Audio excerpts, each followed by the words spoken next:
একজনের এক নেকি লাগবে জান্নাতে যেতে, আল্লাহ বলবে রাখলাম তোর ফাইল, দিলাম তোকে সুযোগ, সিদ্ধান্ত দিলাম না দোজখের, যা এক নেকি টুকায় নিয়ে আয়।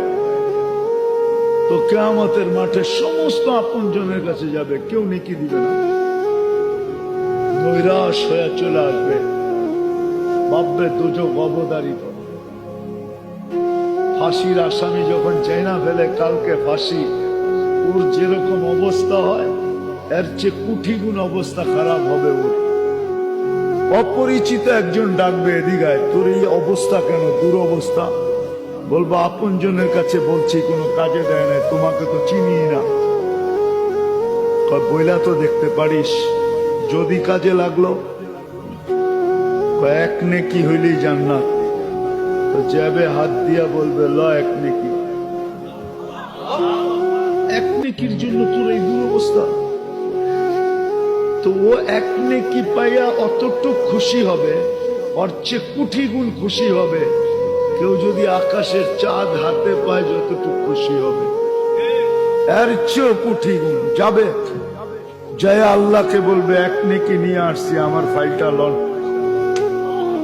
কেননা এক নেকি পায়া খুশি তো হবে, আরেকটা কাম হবে, বাপ চলে আসবে। বাপ বাপ বোঝেন, জিতার আগে একরকম, জিতার বড় মনে হয় যে কোনোদিন চিনেই না, ঠিক না? আর জিতার আগে গেলে মনে হয়েছে যে কলজাটার মধ্যে মনে হয় ঢুকায়া সিলাই মিলাই কইরা আমারে ওখানেই রাখবো, ঠিক না? তো ও যখন এক নেকি পেয়েছে পাসতো, তো বাবা পড়বো যে আমার ফাইলটা লন, এক নেকি লইছিলন। আল্লাহ হাসবে আর বলবে কে দিল তুমি নেকি? তো বাবের সাথে বলবো কিয়ামতের মাঠে কি আপনি একলাই, আর কেউ নাই? আল্লাহ হাসি দিয়া বলবে যে দিছে নেকি ওরে ধরে নিয়ে আয়। তো যা করব চল ভাই, আল্লাহ ডাকে,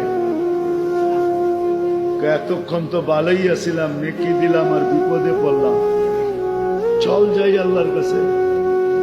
যাওয়ার পর আল্লাহ জিজ্ঞাসা করবে কিরে নেকি দিলি কেন? আমার তো আসেই একটা, কি কামে লাগবো? বাবা একটু বাপ নিয়ে করবো, আমার তো আসেই একটা নেকি, আর তো কোনো নেকি শেখি নাই, একটা দিয়ে আমার কি কাম হইব? আর এটা কিয়ামতের মাঠে নষ্ট করে কোনো লাভ আছে? বুদ্ধিমানের কাম করলাম, ওরে দিয়া দিলাম, ওর কামে লাগলো। একটু স্টাইল নিয়ে করবো আর কি। আল্লাহ হাসবে আর বলবে আমার চেয়ে বড় দাতা হইতে চাস, তাই না? যে জিতা গেছে ওরে বলবে খুশ বিয়া দিয়া আখি, তোর ভাইয়ের হাতে ধর, চল জান্নাতে।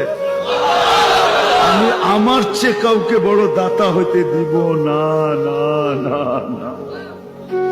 এই উম্মত এক নেকি দিয়া পাবে। আসেন একটু চিন্তা করি।